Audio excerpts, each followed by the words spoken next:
ប្រាសាទព្រះវិហារដែលមានឈ្មោះដើមថាប្រាសាទភ្នំកំផែងឬប្រាសាទភ្នំជញ្ជាំងដែលត្រូវបានកសាងឡើងនៅសម័យមហាអាណាចក្រអង្គរសូមប្រិយមិត្តទាំងអស់គ្នាមេត្តាជួយ Subscribe Channel YouTube មរតកខ្មែរម្នាក់មួយផងដើម្បីទទួលបាននូវវីដេអូបែបប្រវត្តិសាស្ត្រនៅពេលក្រោយសូមអរគុណប្រាសាទព្រះវិហារមានទីតាំងស្ថិតនៅភូមិស្វាយជ្រុំឃុំកន្ទួតស្រុកជាំសាននៅខេត្តព្រះវិហារនៅលើខ្នងភ្នំដងរែកដែលមានផ្ទៃដីទំហំ800គុណនឹង400ម៉ែត្រការ៉េភ្នំដងរែកនេះមានលក្ខណៈចោតខ្លាំងពីខាងប្រទេសកម្ពុជានិងជម្រាលពីខាងប្រទេសថៃប្រាសាទព្រះវិហារមានចម្ងាយ405គីឡូម៉ែត្រពីរាជធានីភ្នំពេញបើតាមសិលាចារឹកប្រាសាទខ្នារបានហៅភ្នំដងរែកថាភ្នំកំផែងឬភ្នំជញ្ជាំងប្រជាជនថៃខ្លះហៅភ្នំដងរែកនេះថាភ្នំវែងចំណែកប្រជាជនឡាវហៅថាភ្នំដែនមឿង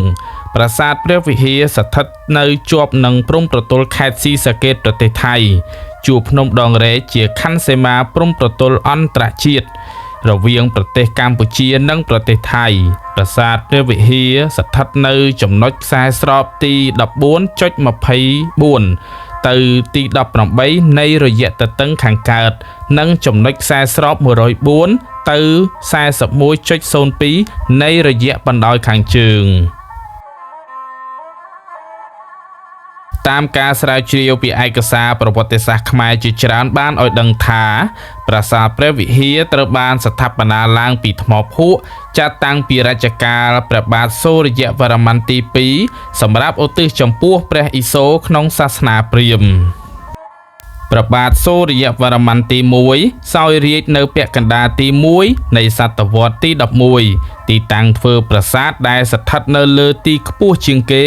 នោះមានកម្ពស់625ម៉ែត្រឯកសារបារាំងឬ615ម៉ែត្រឯកសាររបស់អង់គ្លេសចំពោះប្រវត្តិនៃការកសាងប្រាសាទព្រះវិហារវិញគឺនៅមានលើសិរាចារឹកខ្មែរនៅប្រាសាទបាពួនក្នុងខេត្តសៀមរាបហើយអ្នកដែលបានចារសិលាចារឹកគឺមានឈ្មោះថាហរិវិហៈនៅក្នុងរជ្ជកាលព្រះបាទរាជិន្ទ្រវរ្ម័នទី 1 ឆ្នាំ 944 ដល់ឆ្នាំ 968 នៃគ្រិស្តសករាជដោយបានចារជាភាសាសំស្ក្រឹតនិងជាភាសាខ្មែរបុរាណហើយបានចារថា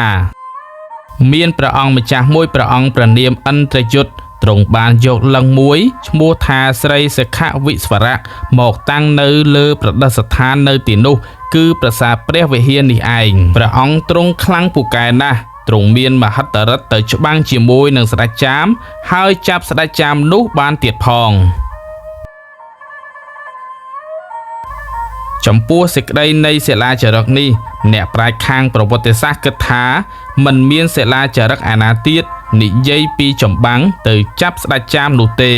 ក៏ប៉ុន្តែស្ដេចដែលទ្រង់ចាប់បាននោះគឺប្រហែលជាមិនមែនស្ដេចចាម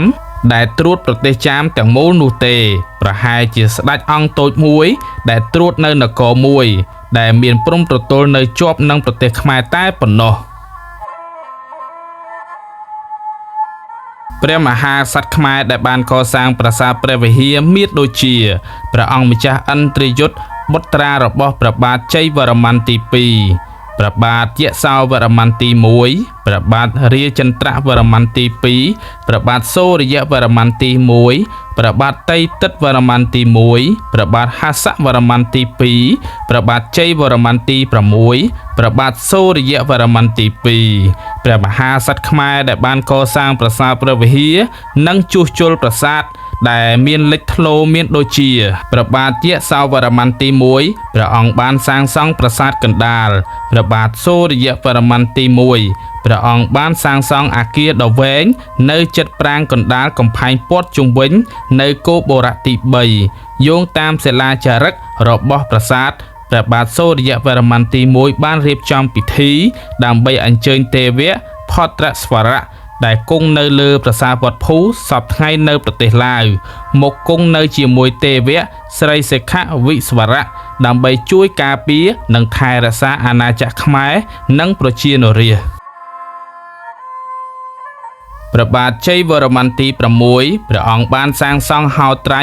ឬបណ្ណាល័យ 2 និងជួសជុលផ្នែកមួយចំនួននៃប្រាសាទព្រះបាទសូរ្យវរ្ម័នទី 2 ព្រះអង្គបានសាងសង់ព្រះលានដែលមាននាគក្បាល 7 រូបតោតាមផ្លូវនិងនាគជាច្រើនទៀតតាមជណ្ដើរឡើងព្រះអង្គបានរៀបចំពិធីសម្ពោធប្រាសាទនិងចាត់ទុកជាកន្លែងគោរពសម្រាប់ព្រះមហាក្សត្រគ្រប់រូប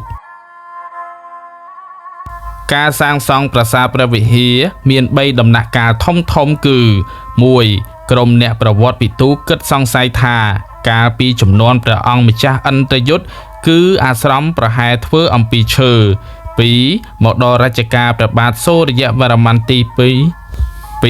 មកដល់រជ្ជកាលព្រះបាទសូរ្យវរ្ម័នទី 1 គឺគេឈូសភ្នំយកថ្មភ្នំមកធ្វើជាកម្មចិន្តាឡើងផ្លូវទៅលើកំពូលភ្នំនិងយកថ្មភ្នំទៅកសាងជាចិន្តាប្រាសាទផ្សេងៗនៅក្នុងផែនដីនៃប្រាសាទព្រះវិហារ 3. បន្ទាប់មកគឺក្នុងរជ្ជកាលព្រះបាទសូរ្យវរ្ម័នទី 2 ពេលនោះហើយដែលគេគិតថាប្រាសាទព្រះវិហារគឺបានស្ថាបនាឲ្យកាន់តែល្អប្រសើរឡើងនៅពាក់កណ្ដាលសតវត្សទី 12 ព្រះបាទសូរ្យវរ្ម័នទី 2 នេះហើយដែលព្រះអង្គបានសាងសង់ប្រាង្គប្រាសាទអង្គរវត្តដែលស្ថិតនៅក្នុងខេត្តសៀមរាបសព្វថ្ងៃនេះឯងប្រាសាទព្រះវិហារត្រូវបានស្ថាបនាឡើងក្នុងបំណងពិសេសខុសប្លែកពីការកសាងប្រាសាទអង្គរវត្តដែលស្ថាបនាឡើងដើម្បីរលឹកគុណព្រះវិស្ណុប្រាសាទបាពួនរំលឹកគុណព្រះឥសូរប្រាសាទព្រះវិហារត្រូវបានស្ថាបនាឡើងដើម្បីធ្វើជាទីកន្លែងដែលគេរក្សាទុកលិង្គព្រះអាទិទេពស្រីសិខរិស្វរៈពីព្រោះតាមជំនឿរបស់ព្រះបាទសូរ្យវរ្ម័នទី 1 ជាពិសេសព្រះបាទសូរ្យវរ្ម័នទី 2 ក៏ដូចគ្នាដែរគឺព្រះអង្គនៅតែគាំទ្រគំនិតនេះដដែលគឺអាទិទេពនេះមានមហិទ្ធិឫទ្ធិធំណាស់ដូច្នេះត្រូវធ្វើការបន់ស្រន់និងគោរពបូជាយ៉ាងដាច់ខាតចំពោះទីតាំងភ្នំប្រាសាទព្រះវិហារនេះវិញគេទុកអាទិទេពស្រីសិខវិស្វរៈជួនកាលគេសរសេរថាខរស្វរៈជួនកាលគេសរសេរថាសិខវិស្វរៈប៉ុន្តែគឺជាឈ្មោះតែមួយទេគឺជាកន្លែងដែលគេរក្សាទុកពីព្រោះអាទិទេពនេះមានលិង្គជាតំណាងមានមហិទ្ធិឫទ្ធិធំណាស់គេជឿថានាំភោគផលនាំសេចក្តីសុខមកដល់ប្រទេសខ្មែរទី 2 ប្រាសាទព្រះវិហារជាទីកន្លែងមិនមែនជាទីកន្លែងសម្រាប់ព្រះរាជាគង់នៅទេមិនមែនជាទីភូមិសម្រាប់ប្រជាពលរដ្ឋទេគឺមានតែកន្លែងសម្រាប់អ្នកបួសឲ្យចូលមកតាំងសិលដើម្បីនឹងជួយបន្តពិធីគោរពបូជានេះតទៅមុខទៀតបើបានអញ្ជើញទៅគឺត្រូវពិនិត្យមើលនៅប្រាសាទដែលជាប់នឹងខ្លោងទ្វារទី 3 រាប់ពីក្រោមទៅនឹងខ្លោងទ្វារទី 3 នឹងមានសិលាចារឹក 381 នោះគេបានសង្ស័យថានៅត្រង់កន្លែងនឹងហើយគឺជាកន្លែងដែលគេបំបួសឲ្យទៅជាព្រាហ្មណ៍ដើម្បីនឹងបន្តកិច្ចការគោរពបូជានិងថែរក្សាអាទិទេពស្រីសិខាវិស្វរៈនោះតទៅទៀតដូច្នេះប្រាសាទភ្នំព្រះវិហារខុសពីប្រាសាទឯទៀតត្រង់ចំណុចនេះឯងថ្ងៃទី 15 ខែមិថុនាឆ្នាំ 1962 ប្រាសាទព្រះវិហារត្រូវបានសាលក្រមតុលាការអន្តរជាតិនៃទីក្រុងឡាអេបានសម្រេចឲ្យភាគីកម្ពុជាឈ្នះក្តីលើប្រាសាទព្រះវិហារមកលើប្រទេសថៃថ្ងៃទី 10 ខែតុលាឆ្នាំ 2001 រាជរដ្ឋាភិបាលកម្ពុជាមានស្នើសុំប្រាសាទព្រះវិហារចុះក្នុងបញ្ជីរបស់អង្គការ UNESCO ថ្ងៃទី 30 ខែមិថុនាឆ្នាំ 2006 កម្ពុជាសំណុំឯកសារសម្រាប់បញ្ជូនទៅមជ្ឈមណ្ឌលបេតិកភណ្ឌពិភពលោក UNESCO ក្រុងប៉ារីសថ្ងៃទី 23 ដល់ 29 ខែតុលាឆ្នាំ 2006 បេសកកម្មបច្ចេកទេសរបស់តំណាងក្រុមប្រឹក្សាអន្តរជាតិវាយតម្លៃប្រាសាទព្រះវិហារនិងរមណីយដ្ឋានអង្គការ UNESCO នៅតំបន់ប្រាសាទព្រះវិហារថ្ងៃទី 21 ខែមករាឆ្នាំ 2007 យល់ព្រមលើសំណើចុះបញ្ជីដោយអង្គការ UNESCO ថ្ងៃទី 23 ខែមិថុនាដល់ថ្ងៃទី 2 ខែកក្កដាឆ្នាំ 2007 កិច្ចប្រជុំលើកទី 31 របស់សំណើគណៈកម្មការបេតិកភណ្ឌពិភពលោកនៅ Gisborne នៃប្រទេសនូវែលសេឡង់ ថ្ងៃទី7 ខែកក្កដាឆ្នាំ 2009 អង្គការ UNESCO បានសម្រេចដាក់ប្រាសាទព្រះវិហាររបស់កម្ពុជាចូលទៅក្នុងបញ្ជីសម្បត្តិបេតិកភណ្ឌពិភពលោកក្នុងសម័យប្រជុំលើកទី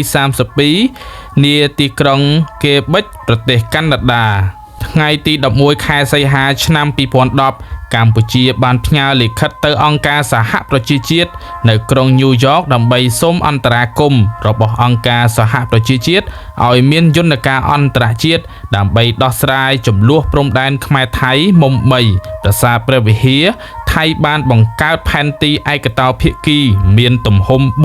4.6 គីឡូម៉ែត្រការ៉េជាប់នឹងប្រាសាទព្រះវិហារថាជារបស់ខ្លួនផែនទីនេះខុសបញ្ច្រាស់ទាំងស្រុងពីសាលក្រមតុលាការអន្តរជាតិដែលមានន័យថាប្រាសាទព្រះវិហារស្ថិតនៅលើទឹកដីខ្មែរនិងដែនអធិបតេយ្យរបស់ប្រទេសកម្ពុជា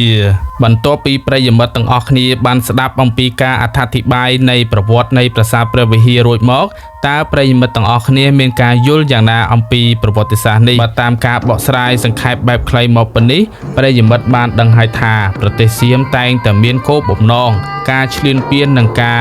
លេបត្របាក់យកទឹកដីខ្មែរប្រាង្គប្រាសាទសិលាខ្មែររហូតមកទល់នឹងបច្ចុប្បន្នឆ្នាំ